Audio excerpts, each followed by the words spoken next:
After a week off, we are back. UFC Vegas 96 is just around the corner. Gilbert Burns taking on Sean Brady for the main event. Overall, solid fight card. I like it. How did I do the last fight card? Not the best, but good enough, you know?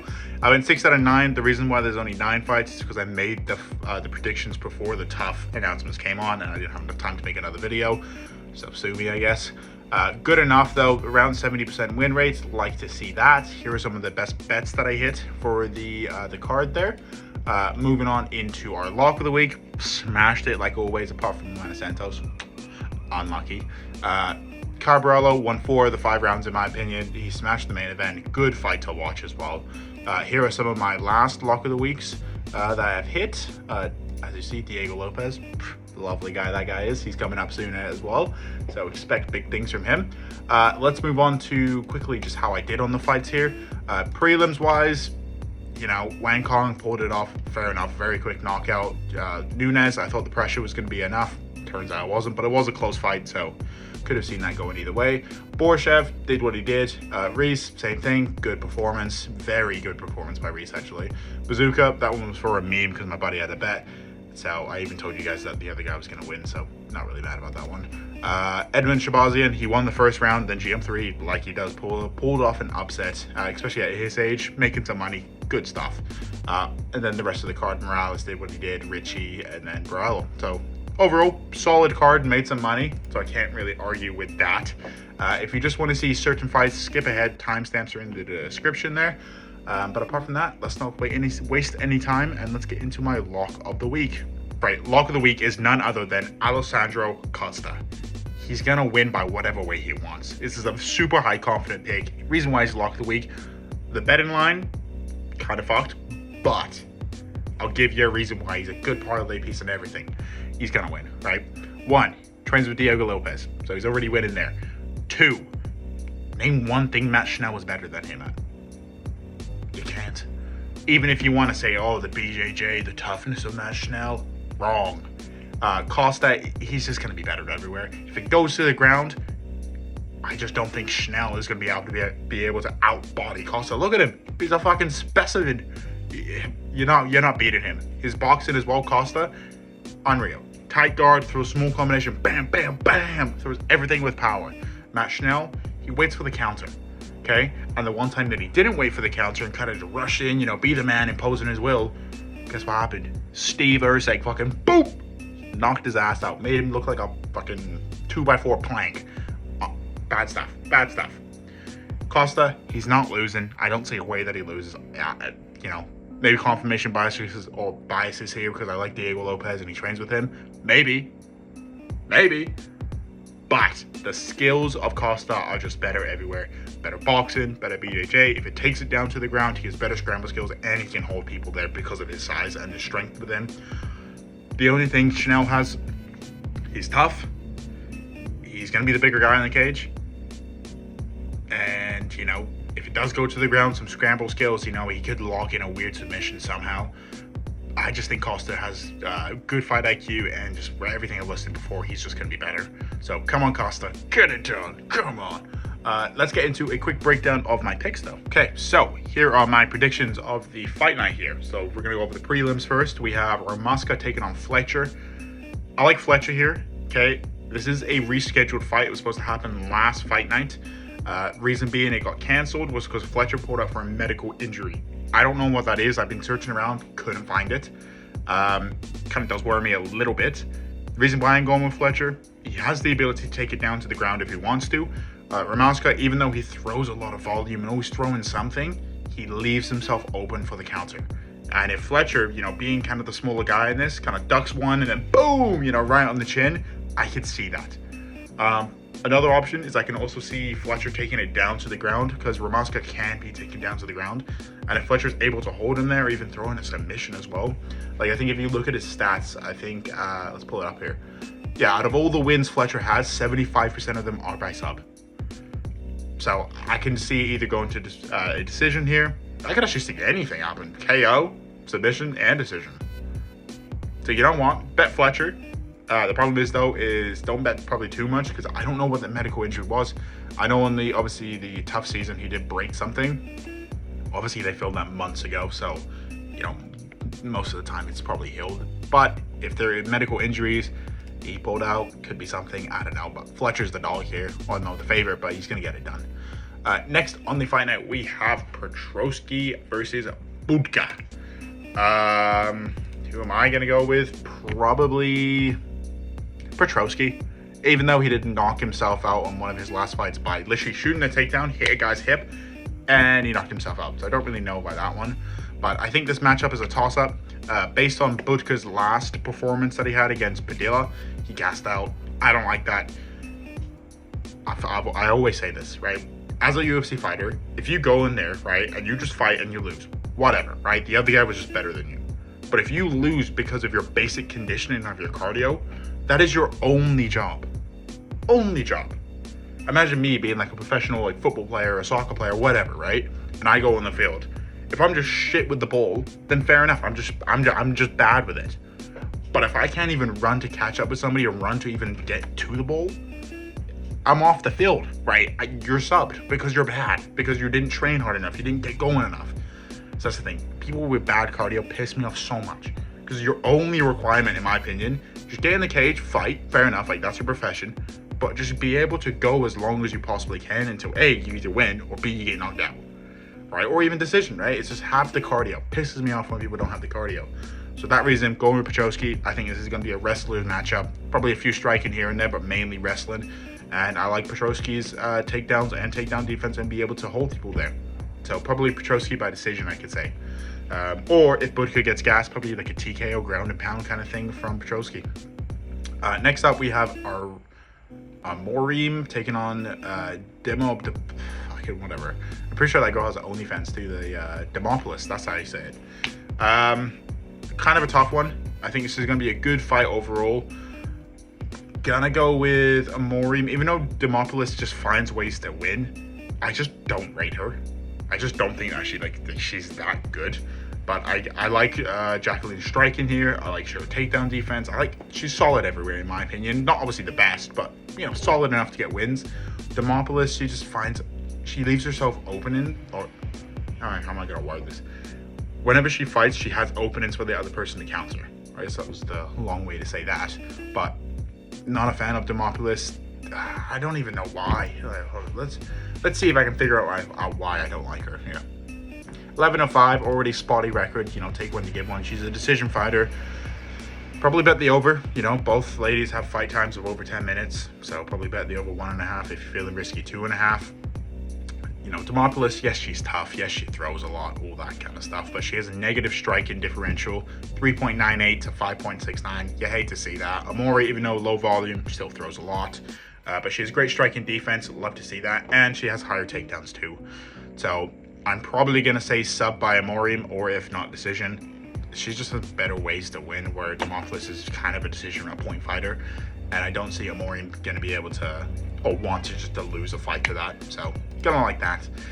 Moving on, after that very shit breakdown, moving on into the very next fight. Gabriel Santos taking on Yi. I'm just gonna say Yi because I don't know how to, Zha. Sure. Regional wins from Yi. You know, he's on the road to UFC, so you know, he's been pulling it together. But again, he's winning against regional guys who, yes, are good, you know, obviously better than me, but like, compared to the UFC, I don't know. I don't think so. Gabriel Santos, we know who he is, right? Takes one to give one, you know, stand up, bang, boom. You know, that kind of fighter. You know, he does have a negative striking differential because he, again, take one to give one, so you leave yourself openings. But that being said, though, he hits everything with power. He has the ability to take it down to the ground as well. You know, in 15 minutes, he averages 4 takedowns. Great stuff. You know, so does Yi. So I think it really comes down to who is the better grappler here. Out of the stuff I see from Gabriel Santos, he's Brazilian Jiu-Jitsu. Makes sense. Kind of a casual take there, but whatever. I can't trust Yi yet because I haven't seen much of him. Okay, once I see him against actually UFC competition, then I'll know if he's good. Gabriel Santos, I've seen him before. I know that he's good. So I'm going to go with the side of I've seen him before. so I know kind of what I'm getting with Yi. I just don't know whether those regional wins match up to the same competition. If he puts on a great fight here, then obviously great. You know, next time he fights, I can obviously gauge it off that. But I like Gabriel Santos based on just everything I've seen. I just think he's well-rounded, and for ground game, he's deadly. Slick BJJ, so love to see that. Next, we have a super fun matchup. We have Felipe dos Santos. Obviously, you know, you can kind of tell where he trains, the shooter box gym. You know, Charles Oliveira, the white hair. He's taking on somebody like Andrade Lima. Andrade Lima on his debut, he won because somebody bit him. Crazy shit. But his next fight, he looked good. Forget who that is against. Let's see if I can quickly find it. His next fight was against, Mitch Raposo. Great stuff. Mitch took it on short notice though, so there is that kind of catch to it, and, you know, went to decision. You know, Lima was supposed to steamroll him. I guess that was people's expectations. It was only 2 months ago, and I think it was a good back and forth. You know, it was a split decision. People thought that Raposo won, so I don't know. I like Lima, but I'm feeling like Felipe dos Santos. I just think he's the more deadly guy. You know, when I think of Felipe dos Santos, he has issues. Obviously, he is hittable. You know, the shooter box kind of guy. He's still young, 23 years old, everything like that. You know, both guys are the same kind of height. They pretty much have the same reach, everything like that. Both guys have good fight time, so probably bet the over for this one too. Yeah, Lima has a lot of power, but dos Santos, he has the ability to get it down to the ground. Good submissions. He can take it down to the decision as well, and he throws everything with power. Good counters, good boxing. You know, both guys fight very similar. Both guys throw a decent amount. Dos Santos a little bit more because that's the shooter box kind of style. Just fucking blah. You know, throw yourself onto the opponent, but with good technique. Andrade Lima, he kind of waits for the counters at times and then throws. Which is obviously explained why he has such low volume with his striking there, but his striking defense is good. If you take a look at the takedowns there, dos Santos, even though he doesn't really take it down to the ground himself, Andrade Lima, if he does decide to take it down to the ground, the BJJ on dos Santos, I like it. I just do. So I'm going to go with dos Santos. I think he has the ability to get it done. Moving on into the biggest favorite, I think, of the year, even bigger than Bo Nickel as well, against fucking Cody Burns. Imagine that. Isaac Dulgarian versus Brendon Marotte. To be honest, I haven't watched much of Brendon Marotte. Based on these odds, I assume he probably doesn't have good takedown defense. Like, I think it's just one of those things. And I think in his last fight, he got kind of rocked pretty early. Oh yeah, he got KO'd by Terrence McKinney, and that's an early finish, if anything. You know, Isaac Dulgarian, he's a beast on the ground. He has very strong wrestling, and, you know, he has, what am I trying to say here? Very strong wrestling. He has good ground and pound as well. We like to see that. Obviously, his last fight against Christian Rodriguez, biggest robbery of all time. There's no way Christian Rodriguez won. No way. No way. Okay, first 2 rounds, Isaac Dulgarian, he won. Easy. The third round, he gassed out because he went so hard in the first 2 rounds, and I think it's going to happen in this fight where he's going to go hard for the first 2 rounds. It's just probably not going to get out of the first 2 rounds because I think he's going to be able to ground and pound Brendon because he has such weak takedown defense, as I assume here. What else is there too much here? Yeah, I could just think Isaac Dulgarian's going to have his way. Obviously, there's no value, so don't bet on it. Just probably just watch it, because these odds are kind of crazy. I think some places are like negative 2,500, 25 to 1. Unreal. Yeah, unreal. Unreal seems to be the word of the week as well, fun little fact. Next, we have Ryan Spann taking on Ovince St. Preux. To be honest, I don't like either one of these fighters. They're just too unpredictable on both. If you look at their records, 21-10, 27-17. Just take one to give one all the way. You know, both massive guys, 6'3", 6'5", just huge fellas. You know, reach-wise, pretty much the same. They both have obviously a bunch of wins, you know, based on their records. So they win in all different ways: decisions, KO, submissions, everything like that. I like the side of Ryan Spann here. He's younger, which is one fact. St. Preux is, what, 39 or something like that, around that mark. He's old. Yes, he looked good against Kennedy and Nzechukwu, who was a huge favorite in that one, like negative 700. St. Preux pulled off a big upset. Good for him, you know, being 40 years, getting payday. Ryan Spann just isn't Kennedy and Nzechukwu. You know, Kennedy low-key kind of sucks now. As you know, he was a huge prospect, but kind of kind of fell off, not gonna lie. So I like Ryan Spann. He has the knockout ability, big knockout ability. And if it does go to the ground as well, you know, he has good submissions. He just does. So Ovince Preux, I just don't like the age, even though he is obviously very technical and yes, does have power at times, good counter striker, good point fighter, everything like that. You know, throws a lot of volume. Ryan Spann just does everything a little bit better. So I like Ryan Spann. I think these odds are justified. Obviously, Ryan Spann is unpredictable, so he could just lose. He could. But if I was a betting man here and I had to put my money on one, it would be Ryan Spann. Just be careful with this one, though. Both guys have low fight time as well, so maybe don't go the distance. But, you know, St. Preux in his last fight won the decision with the Chaku, so who knows. But I'm going to say doesn't go the distance there. I believe we're onto the main card now, or I think the featured fight. Yeah, the featured fight is Rong versus Chris Padilla. Again, I don't really know too much about Rong. Let's see if I can do a quick little dive into this. Yeah, road to UFC wins again. You can't trust him until they've actually been in the UFC. I'm sure he's good. Reason being, he's a negative, 250 favorite, that kind of stuff. Chris Padilla, he had... Did he not fight Budka? Am I just making that up? Who fought Budka? Hold on. Budka. Oh, it's Cesar Almeida. That's who it was. How did I get that wrong? Anyway, Chris Padilla, he's taking on somebody like Rong. Rong obviously has good striking. He likes to counter. He has obviously good takedowns. His BJJ's okay. But the main thing he wants to do is obviously strike there. So I like... Who do I like here? I like Chris Padilla. He can get the takedowns. He's very slick on the ground as well. Good scramble skills, like the BJJ as well. Problem is, he obviously does get hit. He's still young, even though he looks old. Yeah, he just is hittable, and when he does take the takedowns, right, he is an average per 15 minutes of almost 10 takedowns. That tells you one thing. When he takes people down, they get right back up. Maybe I do like the side of Rong. I'm gonna go with Rong. Gonna risk it. Even though he's the favorite, I don't feel that confident in him because I do think Chris Padilla is good, and I think he has the way to obviously get just takedown after takedown after takedown. But Rong, obviously, even though he can strike, sometimes he does wait for the KO and he headhunts a little bit, and that can lose because Chris Padilla is smart guy, good fight IQ, and obviously can hold his own. Rong, might be wrong though.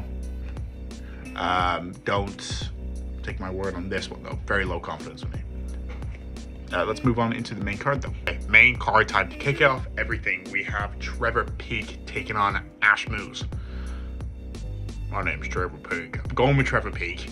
Reason being, he's a bad fighter. He just is, right? If you want to base him against everybody else in the UFC, he ranks very, very low, right? Obviously, he could beat me up, beat anybody like up on the street and shit like that. He's good in that aspect.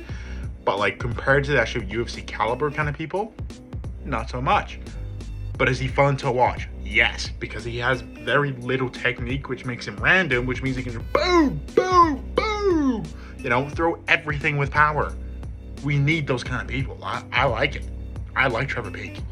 Ashmouz, kind of the same guy. I think his technique, gotta go. He throws everything with power. Both guys have very questionable cardio after round one. I like that. Well, no, I actually don't. I hate people with bad cardio. But in this fight, because both guys are very bad, no cardio actually makes things even more interesting because both guys are just bad. So I'm going to go, it's pretty much a pick 'em for the odds. So I'm going to go with Trevor Peak. Very little confidence in this, so probably don't follow it or bet it very heavily. And, don't blame me if you lose money there. But, I'm going with Trevor Peak. My name's Trevor Peak. Love that guy. Obviously, Costa versus Schnell. Schnell. Yeah, Costa's winning. Costa. By any way he wants. Round one, fucking 10 seconds, boom, done. That's all you need. Third fight, I don't know what it's called. Featured? No, featured.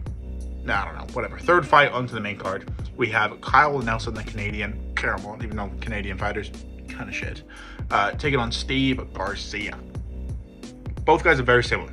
They're either kind of knockout or bust. Both guys are very well-rounded as well. I actually really do like this matchup. You know, Kyle Nelson, you know, he had kind of a rocky road to start off with, and then he's kind of been pulling it together recently. Good knockouts, crazy power, all that kind of stuff. Has the cardio, very technical sound. Steve Garcia, same kind of thing. He takes on Hu Choi or something in his last fight, knocked his ass out in the first round. Good stuff by Steve, took no damage, so reason being he's making a quick turnaround here. You know, two fighting camps though, back to back. A little bit worried on the gas tank there, so I don't know how this could go, but I think it's going to be a great back and forth. I'm debating, I like Steve Garcia. He's more technical, and I think they both guys have very similar power, but then at the same time, I want to back my boy Kyle Nelson. He's Canadian. He's been kind of been turning it up recently, you know? I like that. I like that kind of stuff. So maybe I'm going to go with Kyle Nelson. Maybe just run it, you know? Hold up. Before I make this crucial decision, let's see how he's been doing in the last fight. Bill Algio turns out kind of flopped as well, but got a KO over him. Good stuff.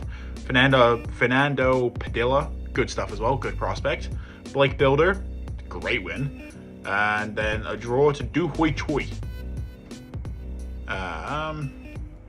Yeah, draw to that. Whatever. Jai Herbert lost. Jai Herbert's, you know, technically very sound, so it's kind of a weird loss there. And then Steve Garcia also has great wins too. Chase Hooper is winning against somebody I can't pronounce his name too. Costa, not my Costa, but I don't know. Look it up on Tapology. You'll see his name. Last name Costa though. And then Song Hu Choi in his last fight. Both guys the same age. Both kind of same height. Tough one. 50-50 in my opinion. Gonna back my boy, the Canadian though. Kyle Nelson. Them odds. Come on. But Steve Garcia could win though, so just be careful with that one. Co-main event time. Good stuff for this one. I actually like this co-main event a lot. We have Jessica Andrade. I like Andrade. Okay, she was on a 3-fight losing streak. Losing against very good competition, might I add. But still, no less, a 3-fight losing streak. Former champion, 32 years old. She's still semi in her prime. Obviously, for this weight class, it's a little bit different. Excuse me there. You know, she got a good win against Mackenzie Dern. Love to see that, especially after Mackenzie Dern's fought last. She looked good. And then Marina Rodriguez, good stuff as well. Split decision, close fight for sure. She's taking on up-and-comer Natalia. Yeah, Natalia, fuck it, good enough. Silva, 5-fight win streak. Oh no, she's longer win streak than that, but five wins out of her last 5. You know, competition obviously far less than Andrade. This is her first real test. They're going to be very similar height. Obviously, Silva has the height advantage here, and she has the reach and kind of everything advantage. She is going to be very fast. She's sound everywhere. Technically very good. She has great takedowns, good striking, everything like that. Andrade, she's kind of flawed with the takedowns. I don't think this is going to be a very heavy wrestling fight. I think it's going to be pure boxing.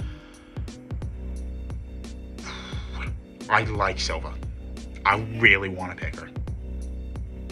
But then I really like Andrade, and I really want to pick her. It's a tough spot to be.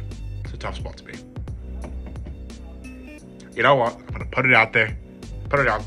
I think Andrade is going to get it done. KO or like a split decision. I think the veteran savvy in her, you know, the former championship. You like to see that. It is going to be a close fight, and Silva could easily run through Andrade, considering, you know, Andrade has only recently been pulling it together again. But I like the competition aspect of it. She's winning against good people. Yeah, I'm going to go Andrade. I don't think it's going to be a KO. I think Silva is extremely tough. But I think her win streak comes to an end here. That could be, I don't even know what the saying is, but basically I could be wrong. But I like Andrade. She's going to get it done. Main event time though. We have Gilbert Burns, the legend himself, taking on Sean Brady. Both guys are pretty much the same fighter. The reason why I'm picking one side over the other is because one guy's younger, one guy's hungrier, one guy's a little bit faster, a little bit more fresh. Sean Brady is the pick here. Gilbert Burns, great wrestling, great submissions, you know, great grappler, scramble skills, everything. And then the exact same breakdown for Sean Brady. Just copy and paste that one over. I just like Brady because he's a little bit hungrier, he's a little bit faster, you know, a little bit stronger. You know, Burns is coming off to the end of his career. Obviously, still can put up a very good fight, and I think this will be a good fight.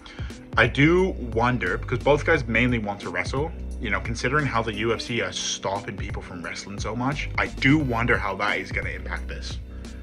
Because if they both get the same speech being like, hey, no more wrestling, you know, the fans don't want to see a boring fight, all that kind of shit, then it's going to come a stand-up fight between two people who kind of, you know, have okay stand-up. Yeah. You know, both guys lost to Bilal. Even though Bilal's champ, don't like that. Just don't like that. But Gilbert Burns is 38 years old. So, gonna have to go with Sean Brady. Not a super high confident pick. But then also, what is it? No, it's not. I don't know why I'm beating the red bush there. Sean Brady's gonna be the pick. No, it's actually not a high confident pick at all. But I like it. He's gonna get it done. Come on. So, that was the end of the video. Thank you so much for watching if you made it here. And like and subscribe. Thank you so much for 100 subscribers. Means the world. Means the world. Did not expect it to even reach it this year. So, that's great stuff. We're at like 65k views for the channel, which is insane. Obviously, most of them through shorts, but whatever. A view is a view. I like to see that. So thank you so much for watching, and I will drop my best bets for this card on Wednesday, most likely. Until next time, take care.